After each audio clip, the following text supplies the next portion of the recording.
So do you consider yourself a moderate investor? Moderate investor would be on paper about 60% stocks, about 40% bonds.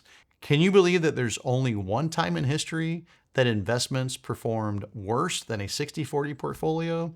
That was the Great Depression. How are you invested? How do you want to be invested moving forward? Give me just a second. Let's go over your options.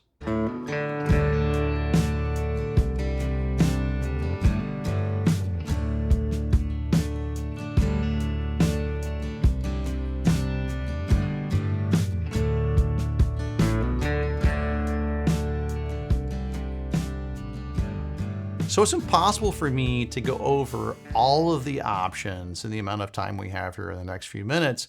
But what I want everybody to understand is hang in there. 60-40 doesn't work all the time. It's an easy thing to digest. If somebody comes to you and says, tell me what your risk profile is. Are you an aggressive investor? I think if you're retired close to it, you might say, oh, no, that doesn't sound right for me. Are you a conservative investor? Well, maybe you are, but not all of us think of ourselves that way. I would say the majority that I speak to around the country on a weekly basis would consider themselves more moderate. Now, again, some of them are aggressive, some are conservative, but probably more moderate. I don't want to take too much risk. And certainly the older I get, I want to take less risk, but I want to be kind of somewhere in between. Maybe I'll take a little bit of risk on, but I also want the growth from equities. That's natural. And I'd say that's what most people have in their portfolios. But one of the issues is most people out there are still dealing with the old school mentality that if you build a diversified portfolio, which by the way is good, portfolios weren't always diversified, but a diversified portfolio, if you hold it, you will be okay. And the reason I wanted to point out 2022, and it's not the only example, it's just the most recent example of where hang in there just doesn't work. So why didn't it work in 2022? Obviously, we know what was going on. Markets weren't great, so stocks were coming down. But also the Fed was very worried about inflation, so they kept raising interest rates. So bonds were coming down too. So people who thought they had a diversified portfolio literally had a 60% bucket in stocks that was going down, and they had a 40% bucket in bonds that was going down. And they were scratching their heads going, hey, wait a minute, you told me that if markets were doing bad, I would be okay.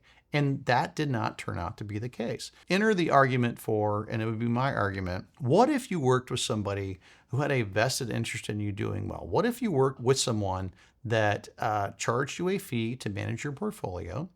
And that fee was based on their ability to show you value, to show you a higher average rate of return. So I think that active money managers and fiduciaries should be able to sit down with individuals in or near retirement or anywhere else and say, listen, if I can show you how to get a higher average rate of return, net of my fee for active management, there's value there. You might want to work with me.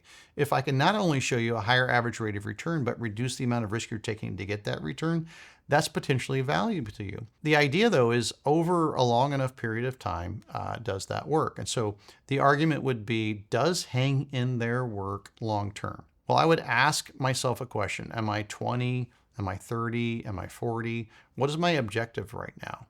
Am I just making contributions into a retirement account that I want to be worth more later? Well, then it's potentially okay because you're dollar cost averaging in. If you're taking a portion of every paycheck and putting it into the market, it doesn't necessarily matter if the market's up or if it's down. You're going to get the 10, 20, 30-year average.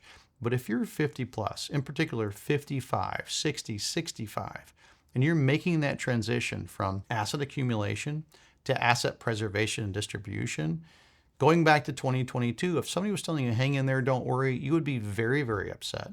If you're looking at markets here moving forward, you're wondering why you're not participating in the gains of the market, it's concerning. So make sure you take time to understand what all of your investment options are. Don't settle for just hang in there. Sit down with somebody as a true fiduciary who's going to show you all of your investment options, who's going to help you make informed decisions moving forward, and who has a vested interest in you doing well. A true fiduciary does well when you do well. Ask yourself, do I want that type of relationship? Thank you for watching. Go to guardingyournestegg.com for your free and objective personal financial plan.